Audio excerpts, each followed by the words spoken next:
What's up, everybody? Welcome back to the channel and some more Blood and Plunder faction coverage here as we work our way through the French factions. So today and for the next video, we've got a little detour here as we head up to Canada, essentially, for the Canadian lists that are built in here with the French. So the first one we're going to take a look at is the Canadian Militia list, and it's not much to it, but it does have a neat little special rule. So a lot of the forces will have 2 or 3 special rules, some more impactful than others. This one just has one, but it's also pretty simple, but very useful. So once per turn, a single unit in this force that isn't mounted and not assigned, so in other words, on foot essentially and not crewing something, will get a free move action at the end of its activation. This action may not be used to initiate or move away from melee, so that's fair.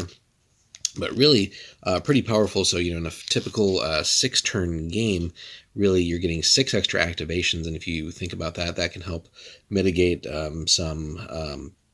some bad luck in the card draw as far as what activations your unit gets. It lets you be a little more aggressive in some units that maybe, you don't have them as veterans. So, allowing like an inexperienced or trained unit to maybe get that extra activation here and there. So it's in some aspects a little bit situational, but on the other hand, also just very useful over time, right? More activations than your opponent really, if all things else are being equal, really should net you a solid advantage over time, right? 6 extra activations, you figure, the average activation maybe is 2 on a card. So really that's like 3 whole extra unit activations.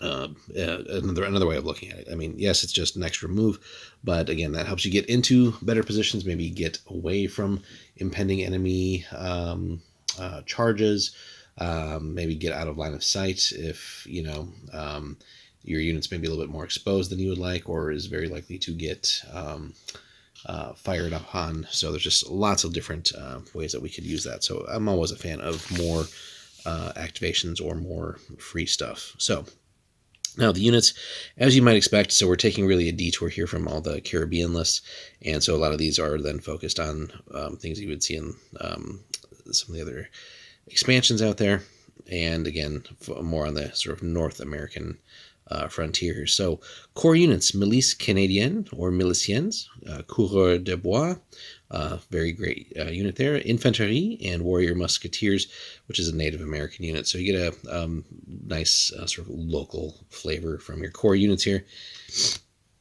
Supporting units, you get Piquier de Milice, so basically militia pikes, Artillerie de Milice or Marins, and then Warriors, which are Native Americans, and Young Warriors as well. So really you can focus more on, again, the European units. You could bring in and maybe even just focus more on the Native Americans if you want to go that route, or a healthy mix of the two. So we got plenty of options there, and covering different things. You got your shooting focused units, your more combat focused.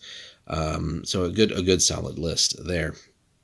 Now your command options: any French militia commander, as you might expect, but on the special character side, we have Pierre Lemoyne de Iberville. Really cool character there. Again, we'll get to the characters in a separate series. But then for our larger scale games, if we're playing the big games, the army scale, as you might expect, North American tribes would be an ally, the Wabanaki, and then the French Expeditionary Forces and French Canadian Privateers, which we'll be getting to in turn in the next few videos as well. So stay tuned on those, especially the Expeditionary Forces have a lot of things going on, so a really cool faction to play.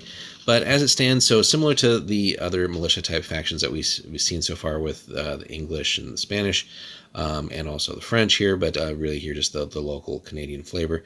That being said, nothing wrong with it. A lot of great unit selections in here.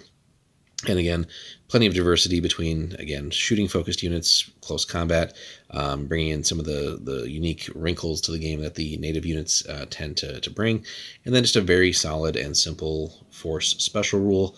Again, always, free actions, additional actions of any type really come into play and are handy. So, and again, using that in key situations really can alter the course of the turns.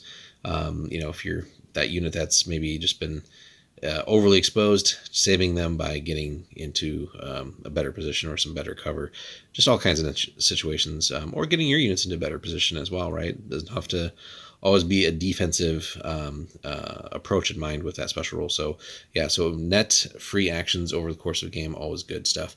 But let us know, guys, your thoughts on the Canadian Militia if you've run the list, and how you tend to build that up here with the core and support units, and again, the sort of the ratio between more European units versus the natives, and the how you just feel that in your army. So be sure to drop us a comment, guys, like and subscribe. We'll have more Blood and Plunder for you very soon.